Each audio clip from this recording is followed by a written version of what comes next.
Take a deep breath and picture the heart of Ouagadougou coming alive before dawn, the city's pulse quickening with history, culture, and the proud determination of its people. Long before the sun crests the horizon, hundreds of Burkinabè, artists, students, elders, market vendors, community activists, begin to gather at the foot of the Théâtre Populaire Désiré Bonongo. They carry paintbrushes glinting in the lamplight, hammers wrapped in cloth, wheelbarrows loaded with supplies, and an unshakable belief that restoring this place will restore something in themselves. You can almost hear the whispered excitement. Today is more than construction. Today is the rebirth of a dream. At exactly 8 o'clock, the Minister of Culture steps forward, voice calm yet resolute. By 1 o'clock, he says, sweeping his arm to encompass the amphitheater's bowl shape, we will stand before the Prime Minister and declare, mission accomplished. A roar of approval sweeps through the crowd, and with that simple but powerful declaration, Operation Mana Mana begins. Laughter mingles with the scrape of ladders against concrete, the beat of drums as local musicians lend rhythm to the effort, and children dart among the adults, clutching fresh flowers to adorn the stage. The air crackles with energy, and social media feeds light up with Douagen Mana Mana and Biawag's Rebuild Bonongo. Across smartphones held aloft, friends and relatives in Bobo Dioulasso, Ouagadougou, and even the diaspora, Abidjan, Paris, New York, join the communal spirit in real time. By mid-morning, the work is in full swing. Teams set to work scrubbing decades of grime from weathered walls. Others lift scaffolding to reveal hidden murals. Portraits of Captain Thomas Sankara, painted in vibrant reds, greens, and golds, waiting patiently for this moment of rediscovery. Nearby, electricians rewire stage lighting, reconnecting power lines that first lit this theater in 1986. Groundskeepers sweep away dead leaves and overgrown weeds.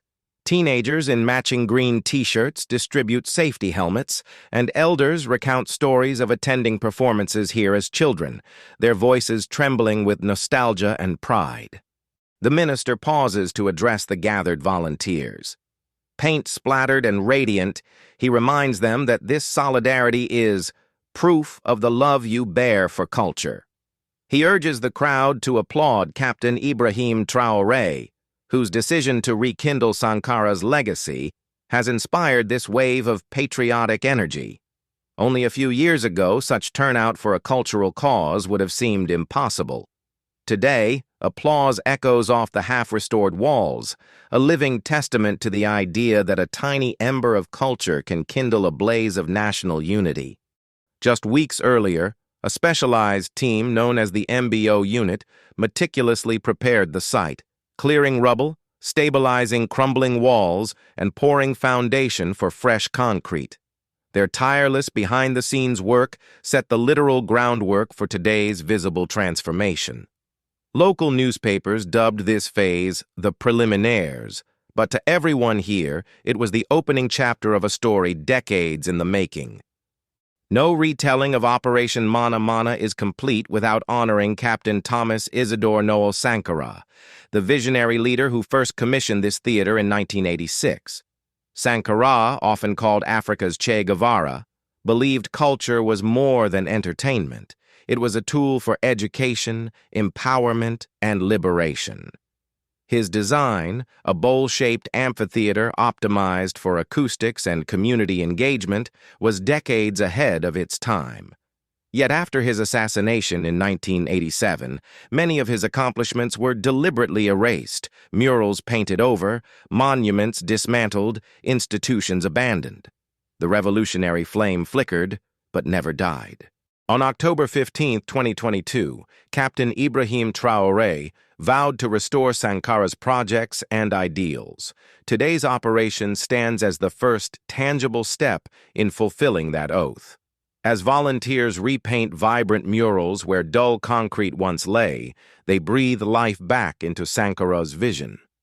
With each stroke, the theater transforms from a neglected relic into a vibrant hub for creativity and community. Across town, Minister Fassou Merbo's team is simultaneously redrawing the map of Burkina Faso, paving 5,000 kilometers of roads this year alone. Modern asphalt now snakes from the 4 August Stadium to the outskirts of Pala, cutting through dusty tracks that once isolated villages. Skeptics who dismissed Merbo's work as just laying paving stones have been silenced by the sight of smooth highways linking Ouagadougou to remote regions. For performers and audiences alike, these roads mean safer, faster travel. For traders, they unlock new markets. For communities, they symbolize connection and progress. By late morning, a choreographed ballet of activity unfolds. Carpenters fashion benches from reclaimed wood, electricians test brand new speakers, and technicians hoist a freshly installed canopy above the stage to shield dancers and musicians from the sun's fierce glare.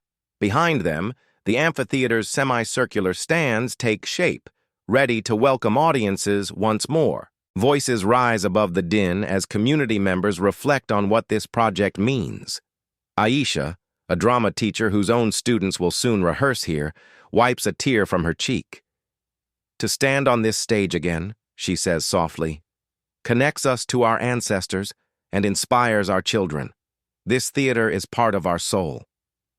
Nearby, Mama Fatima, a respected griot with silver braids, recites a poetic tribute to Sankara, her words weaving past, present, and future into a tapestry of hope. He built with purpose so that we might build with pride. Issouf, a youth leader, chalks mana mana together in their local language along the fresh concrete floor. It reminds us that nothing lasting is built alone, he explains, stepping back to admire the bold letters. We write it here so every generation sees our unity. As midday approaches, the final touches come into focus. Stage curtains are hung, sound checks crackle through the new PA system, mud-spattered painters scrub brushes clean, painting smiles on their colleagues' faces. At precisely 1:15, a single whistle sound signals the end of the work. Volunteers assemble into neat lines, faces shining with sweat and pride, to welcome the Prime Minister and other dignitaries under the bright Sahelian sun. The Minister of Culture, standing front and center, paints the scene with words. Mission accomplished. The crowd bursts into applause once more. The Prime Minister, visibly moved, steps forward to congratulate every volunteer, every painter, every hammer-hander outer. He announces seed funding for a cultural cooperative that will manage the theater's calendar and guarantee fair compensation for artists. He unveils plans for residency programs for playwrights and dancers, film screenings under the stars, music festivals celebrating the rhythms of each region of Burkina Faso, and cultural exchanges with theaters in Dakar, Abidjan, Lagos, and beyond. As the official program concludes, performers, dancers, drummers, poets spontaneously take the stage for an impromptu showcase. The drum beats echo off the newly painted walls, voices rise in song, and dancers' feet stir dust into golden clouds. Children perch on fresh benches, eyes wide with wonder. Elders lean on walking sticks, nodding in approval as the theater, long dormant, thrums with vitality once again. Operation Mana. Mana is about more than bricks and mortar. It is a living manifesto of resilience, solidarity, and hope. It is proof that culture remains the soul of nations, a powerful form of resistance against forces seeking to homogenize and silence us. By reclaiming the theater Sankara built, Burkina Faso sends a message to every young artist, every aspiring playwright, every village proud of its dance troupe. Your history matters, your voice matters, and your future is yours to shape.